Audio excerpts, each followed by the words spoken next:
There is a sculpture standing in the courtyard of the CIA's headquarters that the CIA cannot read.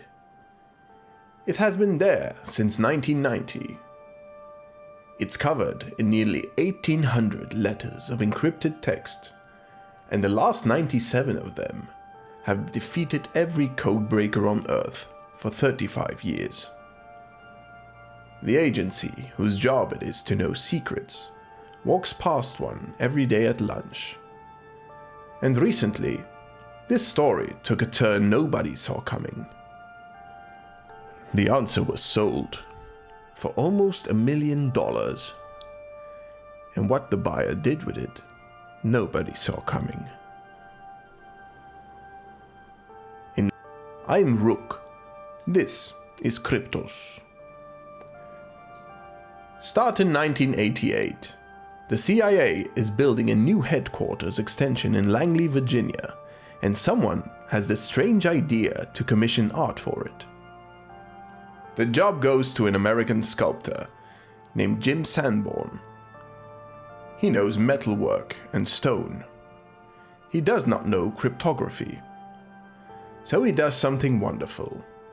He asks the enemy for help.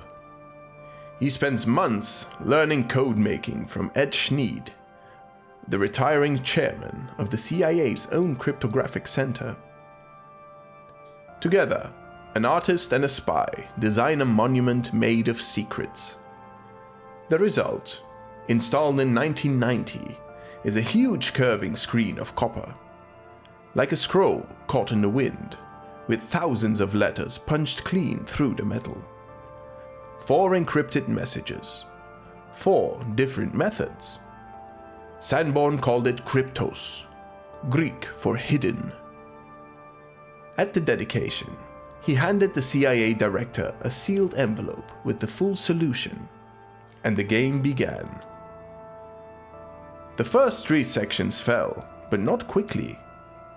Inside the intelligence world, a small NSA team quietly cracked sections 1 through 3 by 1993, and told almost no one.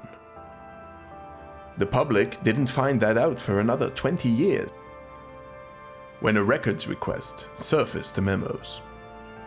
Officially, the first solver was a CIA analyst named David Stein, who spent 400 lunch hours working with pencil and paper until the copper gave in 1998.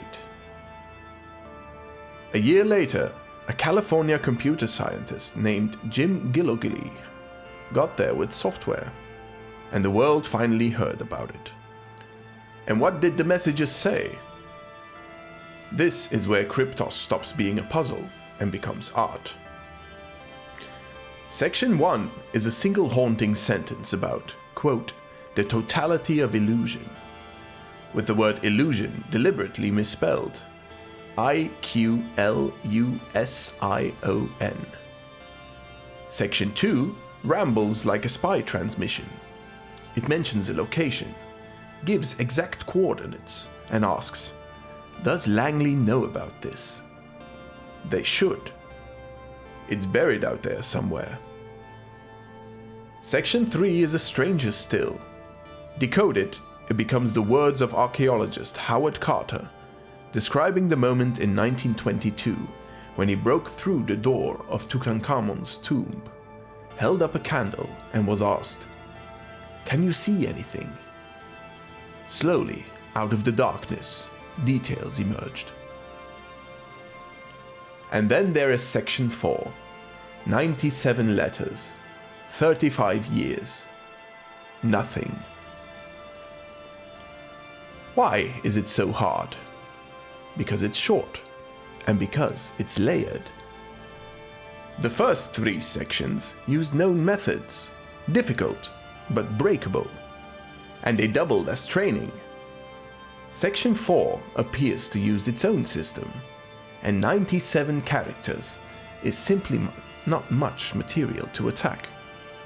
The best codebreakers in the world, professional and amateur, have thrown everything at it. Sanborn watched, amused, and then increasingly besieged. Thousands of people wrote to him, convinced they had solved it. Some wouldn't take no for an answer. He eventually started charging $50 just to review a claimed solution, to slow the flood. Over the years, he threw the community 4 lifelines. In 2010, he revealed that 6 letters in the middle of section 4 spelled Berlin. In 2014, the 5 letters after them, clock, Berlin clock. There is a real clock in Berlin, the Mengenleeruhr. That tells time through glowing colored fields, itself a kind of cipher. Was that the key? A decade of work on that idea has produced nothing conclusive. In 2020, 2 more clues. Northeast and east. 22 of the 97 letters given away, and still the remaining 75 hold. Then the story turned. Jim Sanborn is in his 80s now. For 35 years he has been the sole keeper of the answer. The one man who can confirm or deny. Keeping a secret that famous is work.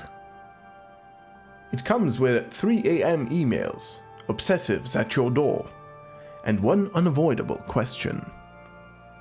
What happens to the answer when the keeper dies? In 2025, he decided the answer would not die with him. It would be auctioned. And then, before the sale, disaster. In September 2025, journalists digging through papers Sanborn had donated to the Smithsonian found something that should not have been. Scraps of the solution, sitting in a public archive. Sanborn confirmed the leak was real and the files were sealed away until 2075. The near miss made the auction feel even stranger. In November 2025, the solution to Kryptos, Section 4, the envelope, the original coded papers, went under the hammer.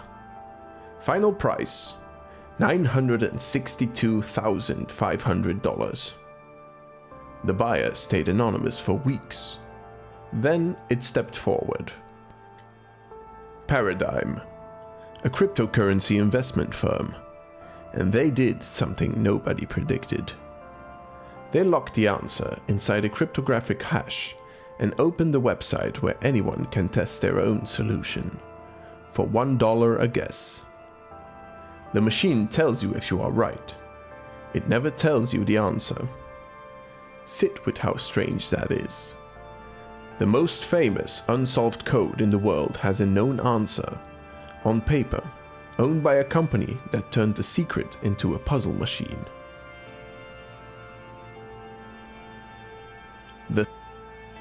The community that has worked on it for decades is still working. The CIA still walks past it at lunch, and the copper screen stands in the courtyard, holding 75 letters against the entire world, exactly as it has since 1990. Maybe that's the real design. Sanborn always said Kryptos was about the power of the secrecy itself.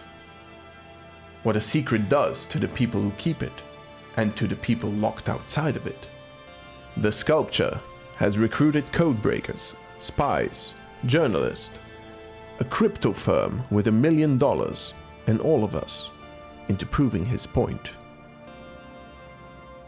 So here's my question for you. If you had $1 million and one bid, would you buy the answer to reveal it, or to bury it?